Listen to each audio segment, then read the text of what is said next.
Sukanya Lucknow chicken emporium जल्द आपके शहर रीवा में।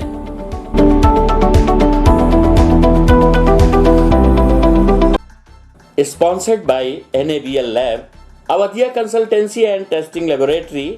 पता है रामपुर बघेलान, सतना, मध्य प्रदेश। नमस्कार, मैं हूं संतोष। सिटी न्यूज वैन रीवा की सांध्यकालीन समाचार सेवा में आपका स्वागत है। प्रस्तुत हैं आज की मुख्य खबरें। रीवा के शतायु मतदाताओं का हुआ सम्मान।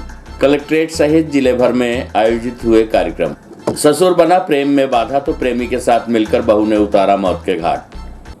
3 वर्षीय मासूम के साथ चाय वाले ने किया गंदा काम। खबरें अब विस्तार से। रीवा के शतायु मतदाताओं का हुआ सम्मान। 189 मतदाताओं में 58 पुरुष और 131 महिलाओं की है संख्या।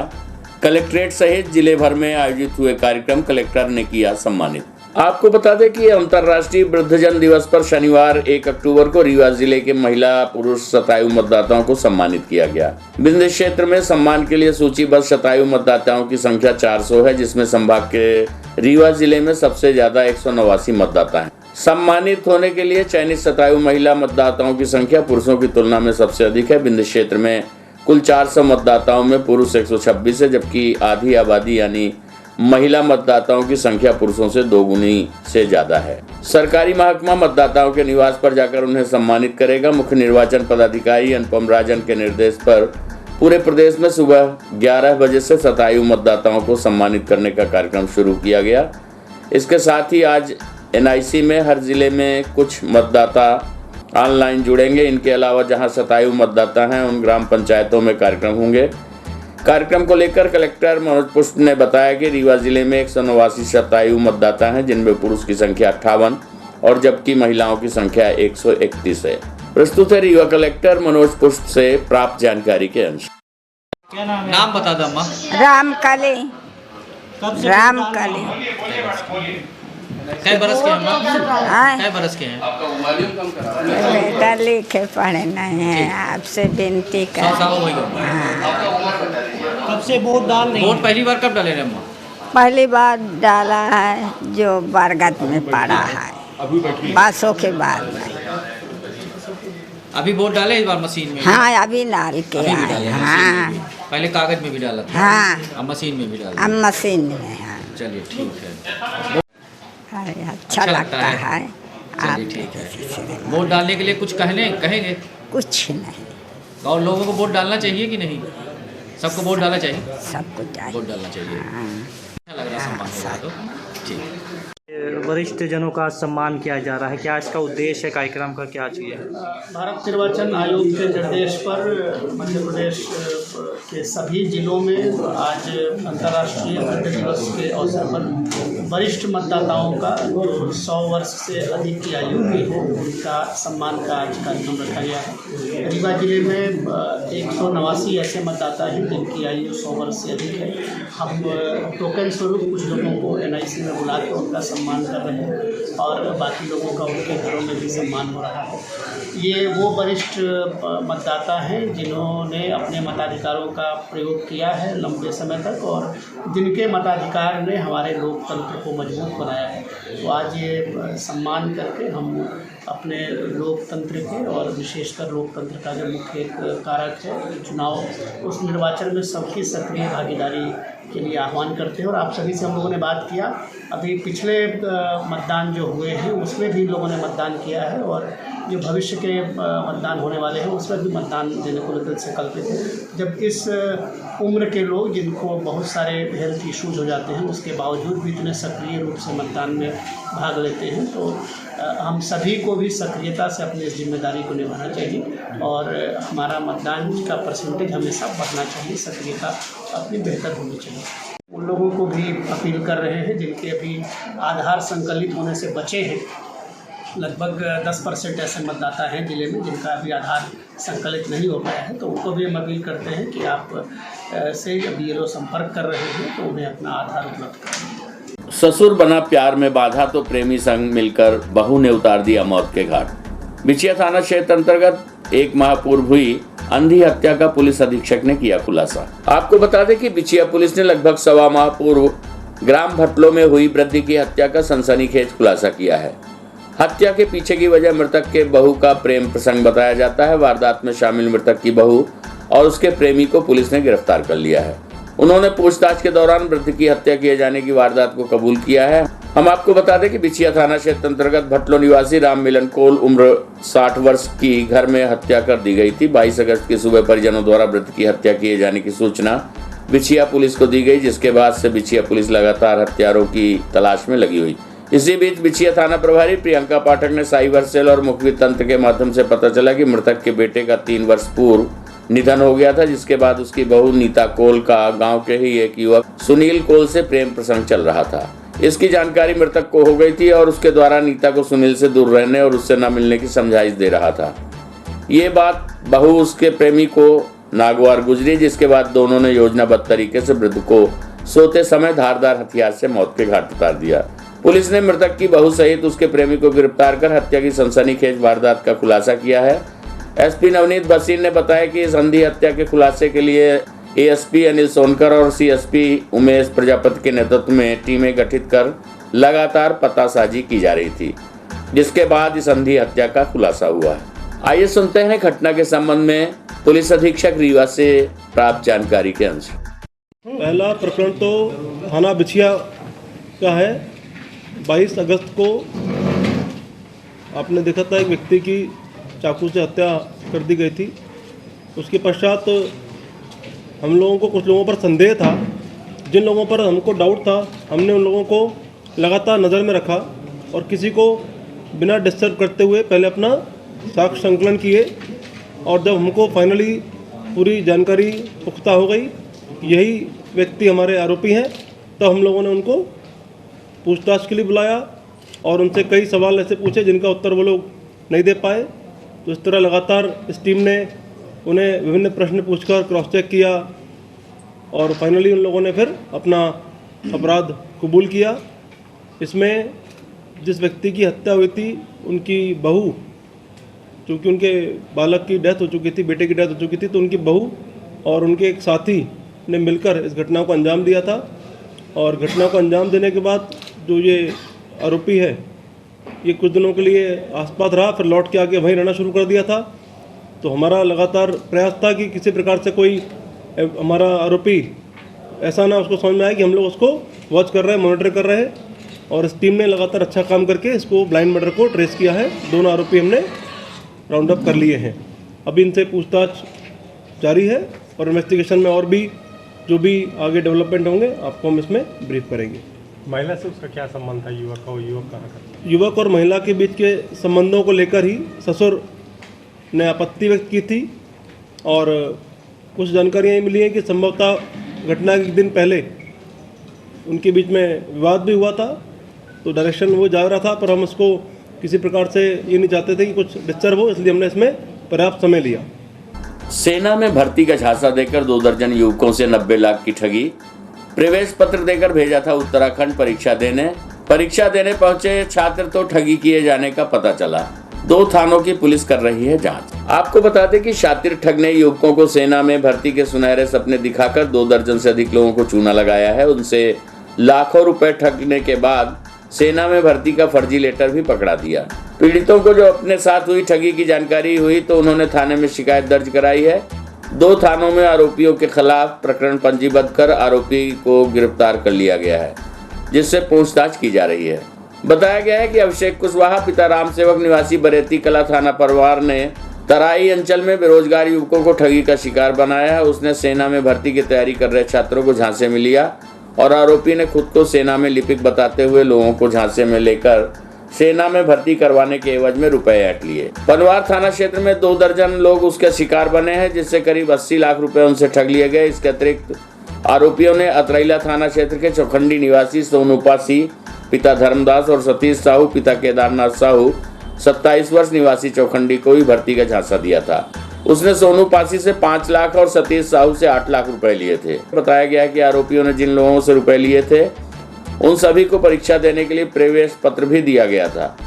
प्रवेश पत्र लेकर उनको उत्तराखंड भेजा गया। पीड़ित जब उत्तराखंड पहुंचे तो वहां किसी भी तरह की परीक्षा नहीं होने की जानकारी मिली। तब उन्होंने आरोपी से संपर्क किया तो परीक्षा रद्द होने की जानकारी देने लगा। पीड़ितों ने उससे अपने रुपए मांगे तो थोड़े थोड़े रुपए उसने वापस भी कर दिए, लेकिन शेष रकम उसने नहीं लौटाई है। एसपी नवनीत भसीन ने बताया कि ठगी करने वाले मुख्य आरोपी को गिरफ्तार कर लिया गया, जिसके कब्जे से नकली एडमिट कार्ड, नकली रिजल्ट स्लिप, नकली joining letter, seal, printer, black paper, लड़कों की मार्कशीट व अन्य दस्तावेज सहित mobile, PAN card, pen drive, स्वयं के आर्मी के कपड़े, नकली पहचान पत्र, बैंक एटीएम कार्ड जब्त किया गया है।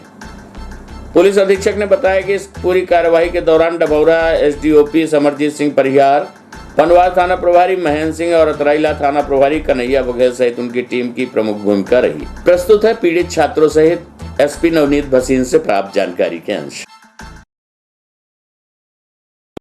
आज आप लोग यहाँ आए हुए हो, एक आरोपी पकड़ा गया है जो आपके साथ लाखों रुपए की लूट कर चुका है। किस लिए आपने पैसा दिया था उनको? आर्मी की नौकरी के लिए। कैसे आप उसके संपर्क में आए थे, कैसे पता सर, मेरा एक दोस्त था विपुल, जो उसका दोस्त था अभिषेक कुशवाहा। वो बोल रहा था कि मैं आर्मी में हूँ, नौकरी दिलवाने के लिए बोले, तो फिर हम लोग उससे पैसा दिए और फिर हम। आप कितने साथी हैं? कुल मिला के आप लोग कितने? 25-30 लोग हैं। कितना पैसा दे चुके अभी तक उसको? हम 3.5 लाख दिए थे और सब भी 3.5 लाख 4 लाख ऐसे सब दिए। लगभग कितना पैसा अभी तक उसको मिल चुका होगा? 38 लाख रुपए, 40 लाख रुपए मिला। आपने कितना दिया था? मैंने 3.5 लाख रुपए दिया था। क्या नाम है आपका? रंजीत कुमार मौर्य। क्या बोल बस यही आर्मी में नौकरी, जीडी की नौकरी है, भर्ती निकली है और इसी की वजह से धोखाधड़ी किया है। आपने कितना दिया था? सर, मैंने 1 लाख रुपए दिया था अभिषेक कुशवाहा को। वो हमारे गांव का ही है सर, बरेती कला का, जिसने मतलब खुद को बताया कि मैं टीए मतलब टेरिटोरियल आर्मी के अंतर्गत मैं स्केटी क्लर्क में कार्यरत हूं और मेरी पहचान कर्नल और बड़े अधिकारियों से है। तो ऐसा करो कि तुम्हारी मैं नौकरी लगवा दूंगा आर्मी में, और साथ ही साथ जो तुम्हारे मित्रगण हैं, जो दोस्त हैं, उनसे भी बात कर लो, उनकी भी नौकरी मैं आर्मी में लगवा सकता हूँ, लगवा दूंगा। तो मेरे साथ सर करीब मेरे 10-11 दोस्त थे साहब। सबसे पैसा दिलवाया साहब। वो सबसे पैसा लिया। और मिलता था तो क्या वर्दी में पहने मिलता था? हाँ साहब, 1-2 बार वो वर्दी पहने हुए मिला साहब, और 1-2 बार वो जो आर्मी की टी-शर्ट वगैरह आती हैं साहब, वो पहने हुए मिला साहब। और अक्सर वो नैनी टोल प्लाजा पे मिला करता था साहब, वहीं ज्वाइनिंग लेटर देता था और दुनिया भर के डॉक्यूमेंट बनवाता था साहब, हज़ारों प्रकार के डॉक्यूमेंट देता था साहब वहाँ पर। और साथ ही साथ साहब, अब जब सारे काम फेल हो गए साहब, तो उससे पैसा मांगता हूँ साहब, तो वो पैसे के लिए बोलता है कि पैसा नहीं लौटाऊँगा, जो करना हो कर लो। इसमें एक आरोपी अभिषेक कुशवाहा ने बेरोजगार युवक को ठगने के लिए एक रणनीति के तहत अपने यहाँ पर लैपटॉप, कंप्यूटर इत्यादि का उपयोग करके आर्मी भर्ती के नाम पर उसको ठगने का पूरी तैयारी की, जिसमें कि जैसा आप देख रहे हैं उन्होंने विभिन्न प्रकार के आईडी कार्ड डेवलप किए, विभिन्न बैचेज आर्मी के विभिन्न डिज़ाइन के काफ़ी सामान इकट्ठा किया, कैप, यूनिफॉर्म आर्टिकल्स, जिससे कि वो सामने वाले को इस बात का पूरी तरह विश्वास दिला सके कि ये आर्मी की भर्ती ही हो रही है और उसमें ही उनको नियुक्ति मिलेगी, रोज़गार मिलेगा, वेतन मिलेगा। इसके चलते इस युवक ने इनसे बातचीत जारी रखी। जब इस व्यक्ति के बारे में जानकारी मिली तो उसकी खोजबीन की गई, पड़ताल की गई और इसको पुलिस ने फरियादी की रिपोर्ट पर एफआईआर दर्ज की और इसको राउंड अप किया है। अभी हम लोगों ने जब पूछताछ की है तो ऐसी जानकारी मिल रही है हमको और लोगों को भी इसने ऐसा ठगा है और हमने एक एफआईआर अभी अन्य थाने अतराला में पंजीबद्ध कर ली है। एक व्यक्ति और है अभी जो उत्तर प्रदेश के रहने वाले हैं, वो संपर्क में हैं, वो भी आएंगे, उनकी भी एफआईआर दर्ज की जाएगी। तो 3 प्रकरण तो अभी हमारे सामने क्लियर हैं जिसमें इस व्यक्ति ने आर्मी भर्ती के लिए लोगों को ठगने का काम किया है और काफ़ी हमारे पास एविडेंस भी हमने कलेक्ट कर ली है। अभी हम इससे और पूछताछ कर रहे हैं कि इसके कोई साथी तो नहीं है, ग्रुप तो नहीं है। विभिन्न एंगल पे इस पर बातचीत चल रही है और जब हमारी पूरी तस्दीक हो जाएगी तब हम इसके बारे में और डेवलपमेंट जो भी होंगे वो भी आप लोगों से शेयर करेंगे। सर, ये ग्रुप कब से एक्टिव था सर? अभी ये ज़्यादा पुरानी घटना नहीं है और जैसा कि मैंने आपको बताया पूछताछ शुरू हुई है। अब हो सकता है इलेक्ट्रॉनिक मीडिया, प्रिंट मीडिया में आने के पश्चात अन्य कोई व्यक्ति भी सामने आए और बताएं कि पूर्व में ऐसी घटना हमारे साथ हुई है। कई बार व्यक्ति घटना के बाद डायरेक्ट नहीं आते पुलिस के पास और वो प्रयास करते रहते हैं कि हमारा राशि वापस हो जाए, तो उनकी वार्ता चलती रहती है। परंतु मुझे विश्वास है कि अगर कल न्यूज़पेपर्स में और आपके द्वारा मीडिया में आएगा तो हो सकता है और भी फरियादी आए तो हम लोग तत्काल उस पर भी एक्शन लेंगे। एक भर्ती में कितना पैसा लेता था? कि 6 लाख जो इसका बातचीत जैसे जम जाए, और ये डिपेंडिंग ऑन कि वो व्यक्ति कितना सक्षम है, क्योंकि इसको तो पूरी राशि फ्री मिलनी थी, तो ये उस हिसाब से पर ये अपना जो प्रेजेंटेशन ऐसे करता था कि सामने वाले को पूरा भरोसा हो जाए, उसको एक अपॉइंटमेंट लेटर जारी करना, उसको सारी आर्मी भर्ती चीज़ों से पूरा अट्रैक्ट करना, विश्वास दिलाना, इस टाइप का। पदों में भर्ती देता था सर ये? अभी तो भर्ती देता था? प्राथमिक रूप से उनका कहना था कि आपकी भर्ती केवल एक सिपाही के रूप में ही होगी आर्मी में, उसके पश्चात रैंक वाली बात उनसे भी हमने नहीं की है। रैंक की पूछताछ करेंगे कि भाई रैंक वाली आपकी क्या अलग कोई वो थी क्या। 3 वर्षीय मासूम के साथ चाय वाले युवक ने किया गंदा काम। स्थानीय लोगों ने आरोपी को पकड़कर किया पुलिस के हवाले। पूछताछ जारी। शहर के बीचों बीच दिन दहाड़े 3 वर्ष की मासूम बच्ची के साथ दुष्कर्म का प्यार। आपको बता दें कि घटना करहिया मंडी परिसर में हुई है। स्थानीय लोगों ने आरोपी को पकड़कर पुलिस के हवाले कर दिया। करहिया मंडी में काम करने आई एक मजदूर की 3 वर्षीय बच्ची के साथ दिन दहाड़े दुष्कर्म करने का प्रयास किया गया। बच्ची की चीख सुनकर स्थानीय लोगों ने मौके पर पहुंचकर आरोपी को पकड़कर पुलिस के हवाले कर दिया। रीवा जिले को शर्मसार कर देने वाली घटना चौराटा थाना क्षेत्र के करहिया मंडी की बताई जाती है। घटना की जानकारी देते हुए पीड़िता के परिजनों ने बताया कि आज सुबह तकरीबन 10 बजे बच्ची की मां धान फटकने का काम कर रही थी। वहीं दूसरी ओर श्रमिक के बच्चे एक साथ ट्रक की आड़ में खेल रहे थे। उसी समय आरोपी करहिया निवासी आदर्श यादव वहां पहुंच गया और मौका देखकर आरोपी ने एक बड़ी बच्ची को पकड़ने लगा, लेकिन वो भाग गई। तभी 3 वर्ष की मासूम बच्ची को पकड़कर आरोपी उसके साथ दुष्कर्म करने का प्रयास करने लगा। परिजनों ने बताया कि वो बच्ची की चीख सुनकर मौके पर पहुंचे, जहां आरोपी को पकड़कर पुलिस के हवाले कर दिया गया है। बताया जा रहा है कि आरोपी करहिया मंडी में ही अक्सर चाय बेचता हुआ दिखाई देता है। वहीं आरोपी ने अपने बचाव में कहा कि वह चाय बेच रहा था। बच्ची के ऊपर चाय गिर जाने के कारण बच्ची चीखने लगी थी। दिन दहाड़े हुई इस पूरी घटना को लेकर पुलिस अधीक्षक नवनीत भसीन के द्वारा मामले की गंभीरता से जांच करने के लिए एक महिला अधिकारी को नियुक्त किया गया है। इधर घटना की गंभीरता को देखते हुए सीएसपी ने मौके पर पहुंचकर लोगों के बयान भी दर्ज किए हैं। वहीं बच्ची का मेडिकल परीक्षण भी कराया जा रहा है। प्रस्तुत है रीवा एसपी नवनीत भसीन से प्राप्त जानकारी के अंश। करहिया मंडी में एक बच्ची के साथ घटना हुई है, क्या घटना क्या थी वो? घटना ये थी, हम लोग काम कर रहे थे, बच्चे सारे खेल रहे थे। वहाँ पे चाय वाला आता है, रोज़ ही आता है। वो हमेशा बच्चियों के साथ छेड़खानी करता है। और आज ही तो बड़ी बच्ची के पास किया तो वो भाग ली एकदम से, और फिर वो उसके छोटी वाली बच्ची के साथ पकड़ा रहा, और जो किया है वो बता रही है खुद।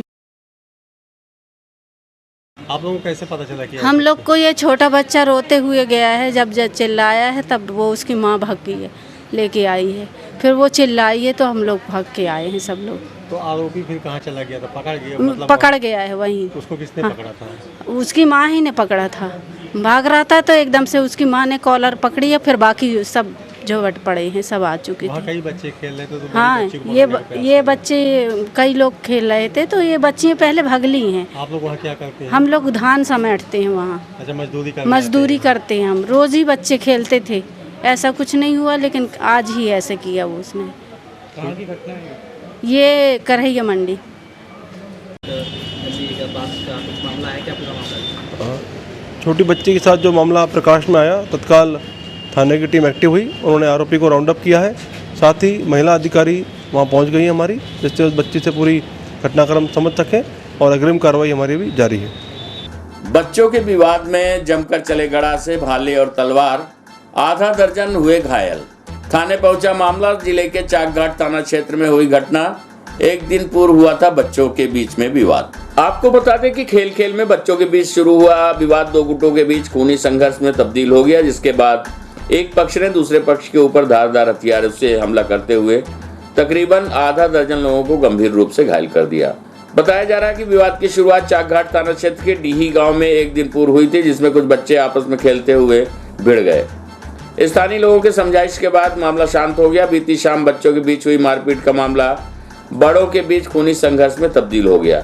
इस घटना में डीही निवासी लौकुश कोल, गुलाब राज यादव, शंकर आदिवासी, राजकर्ण यादव गंभीर रूप से घायल हो गए हैं, जिन्हें उपचार के लिए रीवा के संजय गांधी अस्पताल में भर्ती कराया गया है। घटना की जानकारी मिलने के बाद स्थानीय पुलिस मौके पर पहुंची, जहां से घायलों को उपचार के लिए स्थानीय सामुदायिक स्वास्थ्य केंद्र एवं रीवा के संजय गांधी अस्पताल में भेजा गया है। वहीं मामले की गंभीरता को देखते हुए आरोपियों की धरपकड़ शुरू कर दी गई। बताया जा रहा है कि हमलावर 2 दर्जन से अधिक लोग हैं, जिनमें से अधिकांश उसी गांव के निवासी हैं। प्रस्तुत है घटना में घायल व्यक्ति से प्राप्त जानकारी के राजकरण यादव। एक चार घाट में यादवों के साथ मारपीट हुई है, क्या मामला क्या है, किसने मारा है? उसने गड़ासे से हम लोग मार्केट गए थे, वापस हो रहे थे तो रोड के किनारे अपने घर के बाजू में वो लोग गौच करके तुरंत रुकाने के बाद हम लोगों को गड़ासे से मारने लगे। जब वो आए तो हमने कहा कि ऐसा करिए कि आप लोग कल हमारा समझौता हुआ तो भाई जो लड़के कर गए आप लोग किए तो ठीक है, लेकिन आज कुछ होना ना चाहिए, लेकिन वो लोग नहीं माने। गए थे FIR करने, गुंडा बनते हो, आज मारेंगे गड़ासा। फिर गड़ासा इतने वो लोग हम लोगों को, चारों व्यक्तियों को गड़ासे से मारे। कितने लोग थे वो लोग कम से कम 200 लोग इकट्ठा थे, 2500 लोग। केवल बच्चों के विवाद में कल ये हुआ? हाँ। कौन कौन से आरोपी कौन है, उसको पहचानते हैं आप? जी हाँ, कौन? गुलाब चौहान और जग्गा चौहान, शेरू चौहान। ऐसे हाँ, 20 लोग। टैक्स की बढ़ोतरी से व्यापार ही नहीं देश का विकास भी होता है प्रभावित, कहा सांसद विवेक तनखा ने। व्यापारी नहीं हूँ, व्यापारी संघ का अंग जरूर हूँ, बोले डॉक्टर युगल किशोर। कैट द्वारा आयोजित किया गया सम्मान समारोह कार्यक्रम। आपको बता दें कि जिले के व्यापारियों ने ख्याति प्राप्त सांसद विवेक तनखा, हृदय रोग विशेषज्ञ डॉक्टर युगल किशोर मिश्रा, महापौर अजय मिश्रा का किया गया सम्मान।